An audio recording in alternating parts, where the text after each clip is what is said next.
Not gonna even lie to y'all. Watching them highlights last night and then watching them again this morning, it made me miss Pascal all over again, man. It's hard not to miss him when he's always there, and we wish we.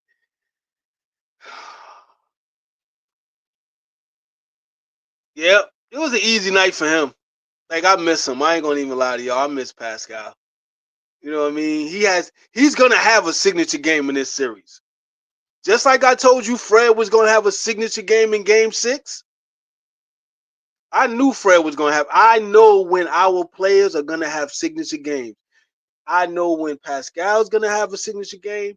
I know when Fred's gonna have one for sure. I know when OG is gonna have one. I know when our guys are gonna have a signature game. Even Scotty, you just know it's coming. And you can pinpoint the moment it's gonna be there. I always had the knack for knowing that moment. And when he has his moment, it's gonna be magnificent. I'm gonna go crazy. But I miss this guy, man. I miss Pascal. How can you not miss a three-time all-star, two-time all-NBA caliber player who's a champion and the most improved player? Man, listen, he looked good out there with them, man. Sometimes I just forgot he was on that team because they all looked like one. They were so in sync with each other. They looked like they were all just in that battle, locked in, loaded, and fighting for each other. It was all for one and one for all, and he fit right in with that young timeline that everybody talks about. I hate when people have conversations and use terminology and don't have the necessary life experience to add on to it. I can tell when you talk to me if you have life experience connected to what you're telling me. I don't talk about anything I don't have life experience connected to. I just don't know how to. Everything I talk about, whether it's basketball or outside of basketball, I have life experience connected to it. And I can make sense of it on so many different levels. It's just not terminology I'm repudiating that I heard somewhere else that just sounds cool because it's the language and the slang of the moment. Just keep that in mind. But I miss this dude, man. And they said he doesn't match the timeline. And then, well, apparently the person whose timeline it is, he's not matching the timeline either. So what timeline are we looking at now? Just speaking out. Just I'm saying. Let's just, you know what I mean? These are things I'm thinking when I want to do videos, but it's like, nah, it's not the right time. I had to let a certain amount of time pass throughout the season before I start to say what I really want to say, because it's in the heat of the battle at the moment, and you got to let things play out, and that's what I did. And everybody was like, "Yo, you ain't dropped no videos," because I don't. This has to. I got to let things play out. I can't speak about something while it's playing out. That's very premature, to say the least. Is premature, and to have premature conversations about something that isn't somewhat cemented enough to validate any conversation at all is a waste of time for me. But this right here, that timeline shit bothers me. Because a lot of y'all have no idea how life works. And for you young people, real quick, as you work, the environment that you need to win in is being created according to your effort at that moment. You can't say, I'm going to wait for the perfect time for something to happen and the atmosphere is going to be there and the stars are going to line up. You know how you notice the stars line up? Sometimes your planet has to rotate correctly to line up, to see that the stars have been lined up the whole time. But you got to put yourself in position, which takes action, effort, and motion. Not just sacrificing season after season, saying it's going to be perfect. No, I understand things are evolving. Those stars that are lined up for us ain't going to stay there forever. They have an agenda of their own and a life of their own. We got to move. And we need as much momentum moving in that direction as possible. And I felt like, and still feel like, we gave up a piece that will enable us to have the momentum to move at the pace we need to move to get where we need to be, to get the satisfaction that we want as soon as possible. Woo! Did I tell it to you the way you want to hear it? Because sometimes you just gotta, and you don't want to, because it's like I don't want to preach to tell you, but it's like sometimes you gotta just explain it for the people in the back. I miss Pascal. And until we get in position, I'm gonna continue to miss him. Because I felt like we could have kept him. We could have. It could have still worked out where we could have got it. I don't know. For sure. But we better off with him. Imagine us having him and BI. Come on now. It's all right though. There's nothing we could do. But I miss the guy. He fits perfectly with that young timeline. And they could possibly be on their way back to the conference finals again. Since he left us, he's been to the conference finals. He may be on his way to the conference finals for the second time, and he's an all-star. We needed that. That's momentum. He's giving them, he's a part of the necessary momentum they need to move forward. We need players that help us with the momentum for us to move forward. That's just, it don't get no simpler than that. You don't need an app for that. You don't need analytics for that. You don't need these ridiculous terminologies that they just invented to conceptualize what we're seeing when it's still cut and dry basketball. It's just simple. Every team is wanting momentum to move forward, and you need players' energy and efforts and experience and expertise and talents to do so. It don't get no simpler than that. And if you want, no one in the world, I'm going to tell y'all the truth, will be able to explain these things to you the way I do. And that's why I took the time out. Because I got sick and tired of motherfuckers just, they sound like me 5 years ago, and it bothers me.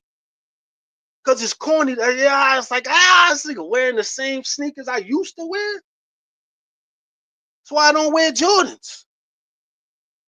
Once I saw everybody else wearing them, I ain't wearing them shits no more. And those are comfortable shoes. I like Jordans, but it's like everybody wearing them. I'm good.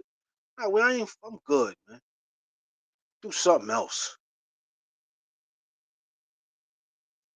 He fits that timeline perfectly. They look great together. He looks like the perfect Pele leather. You ever seen somebody with the perfect fitting Pele? If you are East Coast, you know what I mean? New York, Boston, Philly, Jersey, Maryland, you know what I mean? You seen, you know what I mean? VA, you see somebody with the perfect, I'm not a Pele type nigga. That's super street niggas. Super street niggas wear Pele's because that draw too much attention. That's a hustler. That's a hustler's hustler. That's a superstar hustler's jacket. Everybody can't wear Pele. That's a fact. You might get away with an Averex. You know what I mean? You a rapper. You know what I mean? Kind of popular. You kind of popping. Got a little name from playing ball. You get away with an AV. You get away with an Averex. Everybody can't wear Pele. There's a standard. And it's the standard it's a standard. Everybody can't rock a Pele. You know what I mean? You got to be one of them ones. It's just life. That's what he looked like. He looked like he fits them perfectly. He makes sense of everything. He don't have to be the star. He ain't got to carry nobody. He ain't got to have that clutch gene 24 hours a day and save the fucking situation and save the team all the time and he got to be a 3-tier scorer. You know what I mean? 3 levels. No, nigga, wherever I give you the ball at, you should be able to score from because you're a professional. We don't have to define the levels and put that in proper context and contextualize it to make it more complicated mentally. It's basketball. Wherever I give you the ball at, you should score from there. And if you can't, your ass got to move in closer. Or I'm not giving you the rock as a point guard. I need you in your sweet spot. If you can't get that 3 off and then you can't go off the dribble and go to the Baja or pull up in the perimeter after I give you the rock, you're going to have to step in, champ. And then because you got limitations. With all that, he got to be a 3-level this and that's just, they don't have that type of time. If they don't have that already, They should just be able to score and get busy. The more concepts you put out there, the more concepts they're going to try to evaluate and bring forth as a means of fantasizing about basketball and less about playing, because they'll be too busy trying to figure it out. And then they're going to think, if I figure this game out, it's the same as experiencing the game. And it isn't. Basketball is not a game that you can simply think about. You have to go out there and gain the experience. You have to find out what actually works, because you might not need to be a 3-level scorer. You might only need 1 level. You might only need 2 levels.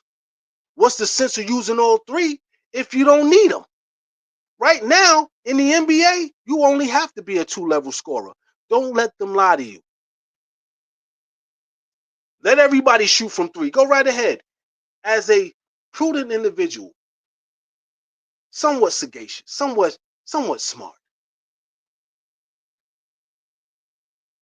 I know to do the opposite of what everybody else is doing. If everybody is shooting from 3, I'm going to the perimeter a little bit more, because that's wide open. And then when everybody goes to the perimeter, then I'm going to shoot from 3, because that's going to be wide open. Just common sense.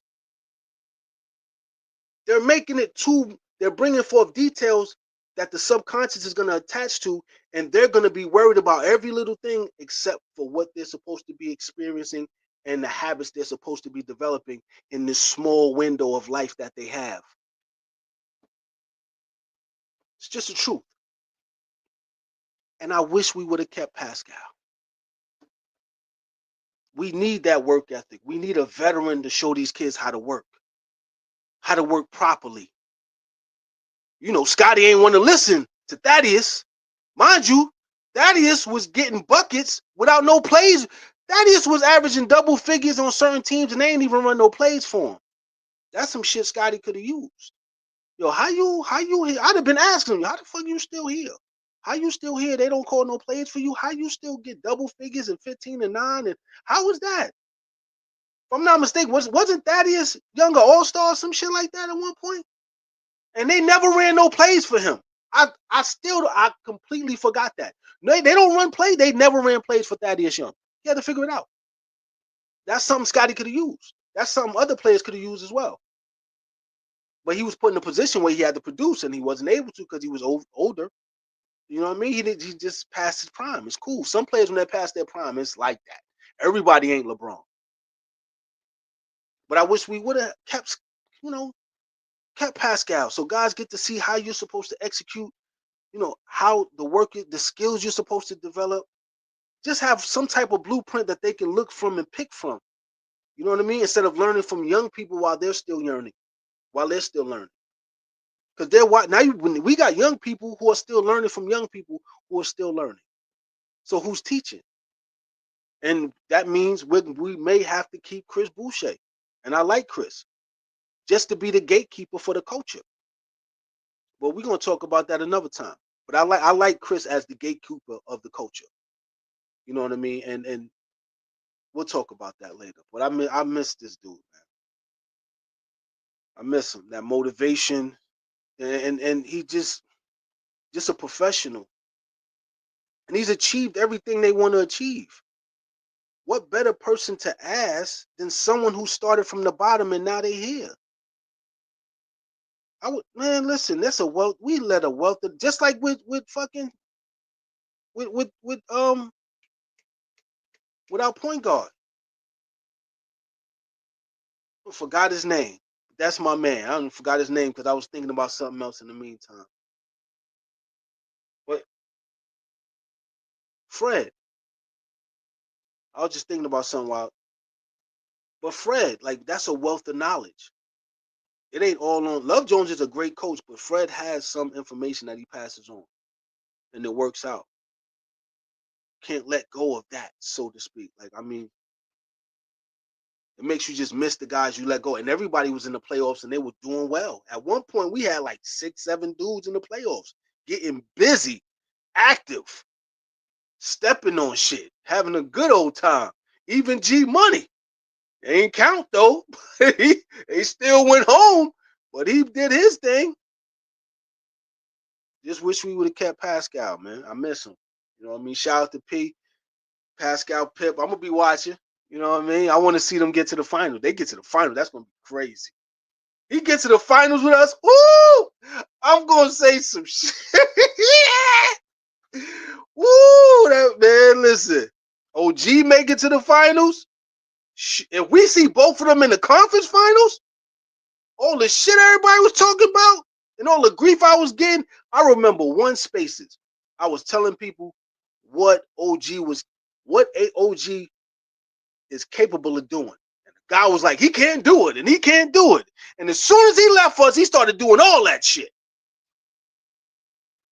$212 million, and he's worth every penny because he does everything at the right time. They need him to have a signature game. He had several signature games during the season, and the most important thing for them is he stayed healthy. That's the most important thing they wanted from him. Just stay healthy. And he stayed healthy. That's it. He's going into this series with the Celtics healthy. If I see both of them in semi-final, oh my God.